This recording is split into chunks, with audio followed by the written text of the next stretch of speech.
Alright, so I'm out in my car, in the rain. This could have been a wet fin, but it's kind of cold out. The rain's pretty good though. It's really fucking good. Regardless, you have a tendency to make things work. I'm not sure if it's because my standards are low or I just have different types of standards. Probably a little more of the latter than the former. Either way, I'm a little different. And there's nothing wrong with different. I don't know, I like to have a change of environment, atmosphere, kind of set the mood. Given the current circumstances, it seems pretty apt. So, today is, day 3 of Dig being gone. He is in Texas doing a training, some lawyer shit, which, you know, cool. The first day, I pretty much slept all day. The second day I slept in real late, but I did manage to get things done. And today, I got up a bit earlier and got even more done. Or at least it feels more productive. And being around Dig, he's kind of a draining person. Just generally speaking, he's very draining to be around. And when I am in Dig mode, I have to kind of stow away energy so that I can continue being, like, working at, like, bare minimum capacity, because he requires a lot of my energy. He saps a lot of my energy. It's kind of fucking horrible. And I don't think he entirely understands that. It's fucking horrible. And it would be a lot easier for me to feel okay if I was given more substantial, more meaningful alone time. But I don't really get it all that often. This is the first time in a very long time that I've been alone for a week and just been able to do my own thing. And so for the first couple days I have to rest, because it's like the sheer exhaustion of just being around Dig it's hard. And then today was the first day where, like, I was like, okay, I feel like maybe I could get some semblance of, like, normalcy going with, like, the way my mind's working, because I've recently very much felt, like, far away from my thoughts. They have never felt more distant to me than when I was, like, thinking about it today. And it almost feels like, I don't know, my constant dissociation is what allows me to have access to my thoughts, and that being entirely plugged into the world, like the world at large, the actual world reality itself, it's not comfortable for me. It's not. There is comfort in familiarity, and it's become familiar because I've had to spend so much time, like, just here. But it's not my natural state. And I don't think my natural state is completely dissociated either. It's somewhere in the middle, probably closer to dissociated, or probably closer to being within myself more than not. But being wholly in reality fucking sucks. And dissociation was kind of the only thing that was making life bearable. And it feels like every time something happens, like, I entirely just lose control. And I don't. Not very good with that. Have problems with control and the things that I do to myself when I feel like I have lost it in order to regain a semblance of it. The way that I was trying to think about it is, like, reality and my inner world are like parallel dimensions. Like, there are these two dimensions beside each other, and there is some overlap, but there are a lot of differences in, like, the stream of time and landscape. And so when I switch back and forth between these two dimensions, in one place I might be safe and moving into the other dimension from the place that I'm at here, I might be in like a fucking house here, but then when I go to my mind, it's a fucking cliff face.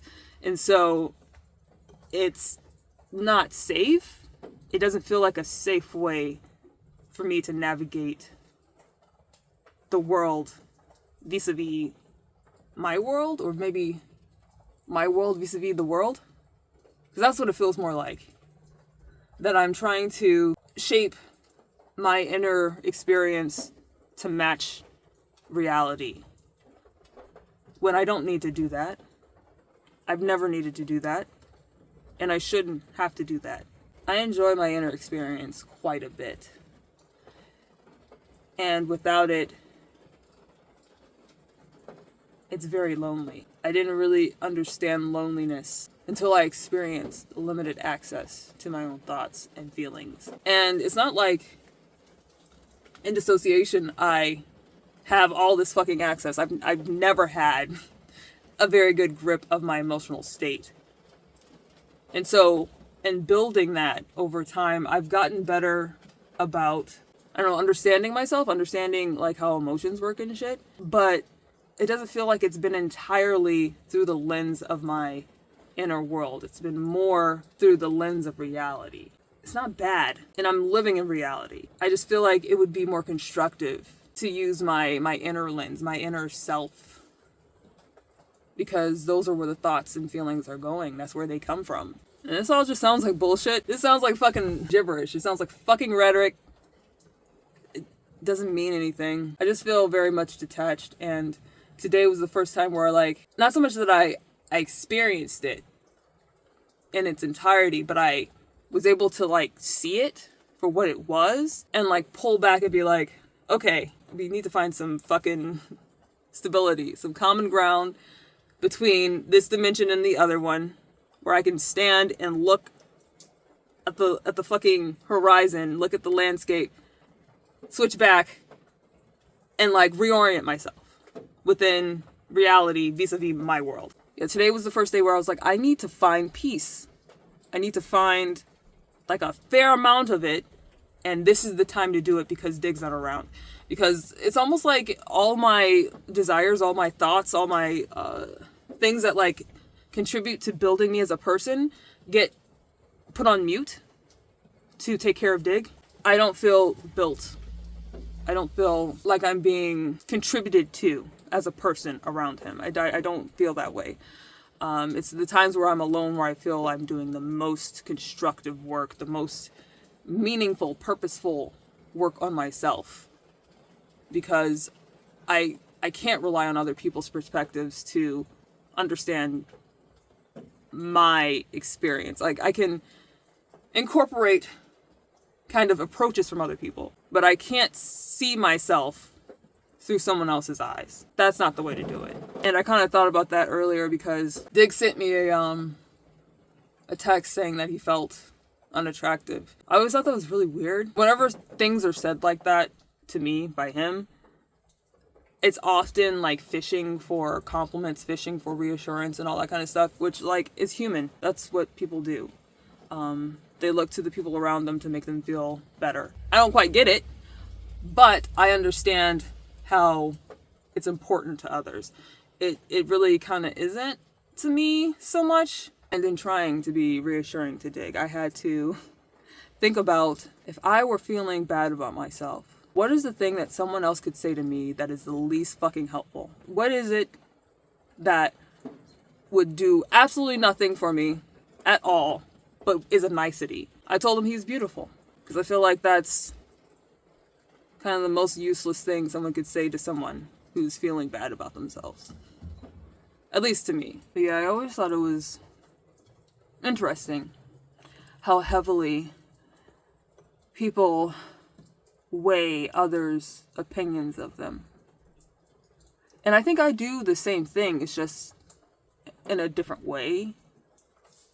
Because I do care about what other people think, insofar as it affects my level of comfort. If a person dislikes me and that means that my life is going to be more uncomfortable because, I get paid less, or because I get placed somewhere that I don't want to fucking be, or I have to continue taking beratement and ire from someone. Like, it's not comfortable for me to be constantly bombarded with negative energy. It might have less of an effect on me emotionally as a person, but it is draining, mentally and physically draining to be around a person that is, well, draining. Yeah, I just think it's interesting how what other people think matters so thoroughly, especially to Dig. He's got a lot of social things, social anxiety, and like kind of quirks surrounding being social that make our relationship difficult for me to navigate because I don't have the acumen. I don't have the skill set to be a nurturer, to be like a constant source of positivity. And not so much just a constant source of positivity, like to be a constant source of emotional support that is maybe a bit of an exaggeration. Or I feel like I'm lying. I feel like Dig wants me to lie to him. I think that he would be happy if I lied to him more often. And I don't like lying. Not so much that it like makes me feel guilty, but keeping up lies is fucking hard. And if I'm saying shit like, you are so unfathomably attractive to me, I just would fucking drool every time I think about you. Like, that's a lie. And I can't back that shit up with my actions. And so I don't like to be dishonest because it's a lot of energy to uphold a lie. I feel like the truth is always the way to go because invariably you end up hurting because the truth always fucking hurts for whatever goddamn reason. It always hurts, but it's a lot less painful than being lied to and then finding out later everything that you understood to be true is built on a lie. Yeah, I don't like lying. But I am feeling a level of contentment. Today was the first day where I felt like peaceful. I didn't feel pressured to do things because I always feel that way where like I have all these things that I need to get done and I don't even know where to begin. It's kind of counterintuitive, but you need to stop doing in order to get things done. For me, that's quite fucking real. And today was the first day where I felt like that's what I was doing. And I made some lists of things I want to get done this month because I feel like I've had a hard time keeping track of things that I need to get done. A couple months will pass and I'll look back and say like, oh shit, I should have did that. Oh fuck, I should have started this. And it's really frustrating. And I think that's just part of, I don't know, my mind changing.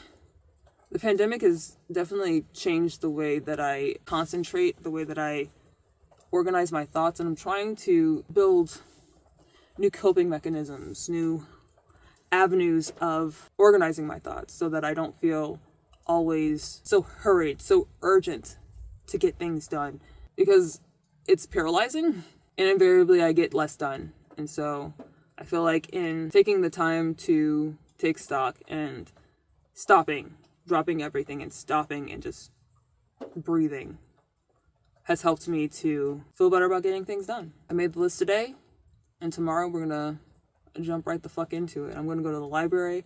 I'm gonna do some writing. I don't know if I'm going to do fiction or just write down some thoughts, but I did like a journal entry today, and part of it is what I said to y'all about feeling just very far from my thoughts and trying to re-engage with them. And I feel like reading and writing are the medicine for that. They're going to get me back to where I need to be as far as organizing my thoughts in a way that I feel like I can express myself and I can access my inner world to create. Even though I don't have really an expansive imagination as far as magic and fantasy and sci-fi and things that could never be or things that don't exist. I don't really have a great imagination for that, but things that do exist, I'm very good at manipulating and working within reality. I do have a very deep imagination as far as any one experience goes. So I think about the smells, the tastes, the feelings of things on your skin. I think about those kind of things rather than the world that doesn't exist. I delve deeper into a world that does. And I find a lot of solace in that. So yeah, tomorrow I'm gonna get some stuff done and feel better. But yeah, I will talk to y'all later.